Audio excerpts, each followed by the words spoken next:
Is the Modern Warfare 4 beta any good? Hey guys, it's Turbo, and we're going to be talking about the Modern Warfare 4 beta from the perspective of a PC player on keyboard and mouse, because let's be real, a lot of people play these games on controllers, and it is kind of cringe because aim assist, at least the last few years, has been unbelievably broken. Who needs to aim when the game can just aim for you, right? At least in the last decade, Black Ops 7 was probably the worst game to play on keyboard and mouse because of the wall jumping and because aim assist worked so well, and it was just so overpowered with the wall jumps. Like, good luck trying to track a target that is just unpredictably Sonic the Hedgehog jumping off every single wall. The movement in that game was unreasonable. The Omni movement from Black Ops 6 was also really bad, but it wasn't to that same level. So it's just so refreshing to have a COD that's finally boots on the ground again. Although, you know, it is kind of a little over the top. There's a lot of Mirror's Edge style like parkour mechanics where you can jump from like ladder to ladder, and there's a lot of different ways to traverse the map, but it's done in a way that actually makes sense for a game like this. In Black Ops 7, you were basically just Mario. So movement wise, they kind of struck a good balance, and to be honest, I'm actually kind of on board. But then again, we'll kind of have to wait and see how like the slide canceling mechanics are, because those animations might be just unbelievably broken. As a Counter-Strike player myself, like I kind of prefer the movement more slowed down and reserved, where it's all about being able to control your mechanics but also being able to compensate for them and, you know, accurately hitting your shots. When the game turns into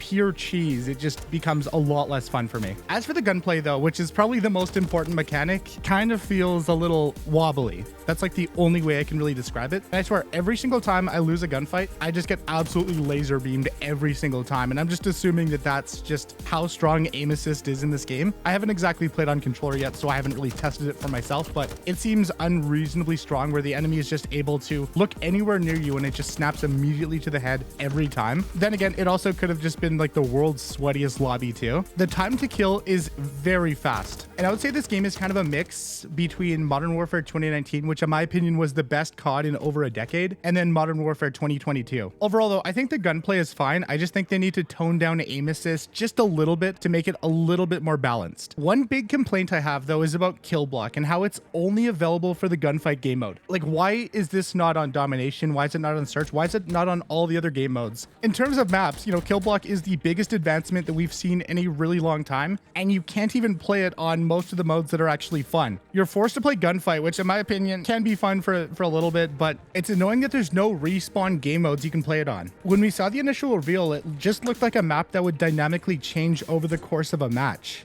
But the fact that it's locked to gunfight, I feel like is a massive injustice, and it needs to come to all the other game modes. Like, don't get me wrong, it's definitely a really cool concept and it's a fun map. I've played it, but it'd be a lot better for like a game of even Hardpoint where you can just respawn and just try to capture the objective and the map constantly changes all the time. Just imagine how fun that would be. For any objective mode, no two rounds would ever be the same. One big complaint though that I noticed, obviously it's a combination of the super fast time to kill mixed with netcode, but it seems like 9 times out of 10, if you play a little too aggressively and you push an angle, you're just dead before you can even have a chance to react. So this game definitely incentivizes like a slower playstyle where you're always aimed down sights and always trained on an angle, and that's where you're going to have the most success, which for COD is absolutely fine. Like, I actually do like that. If you straight up rush and just try to play super aggressively, you're going to get punished a lot more than in the last couple CODs. But I do have to give credit where credit is due, and the best play cutscene that plays at the end of the match looks incredible. The fact that it does speed ramping to give you like this fast-paced effect and then it slows down when you actually hit the shots, it just makes the game look incredibly cinematic, and I think it was just done so well. The game is also really good at detecting what the actual best play was, because over the last few years it's been a little iffy, let's just keep it a buck. But overall, I mean, if you're playing on keyboard and mouse, you're definitely going to have a much better time than you did on Black Ops 6, 7. COD honestly hasn't really felt as good since MW 2022, which I thought was a pretty solid game, although it did have its fair share of issues. But when they just really phoned it in the next year with MW3 2023, like, they really started getting lazy with it. I mean, so far I haven't really played a lot, but from the few matches that I did play, the game definitely feels solid, although sweaty lobbies are going to feel a lot more sweaty. And of course, it's in beta. The game's not coming out for a few months, so, you know, they have time to tweak things, they have time to improve everything. And aside from all the little like nitpick complaints, overall, pretty solid game. Thanks for watching. It's Turbo, and I'm out.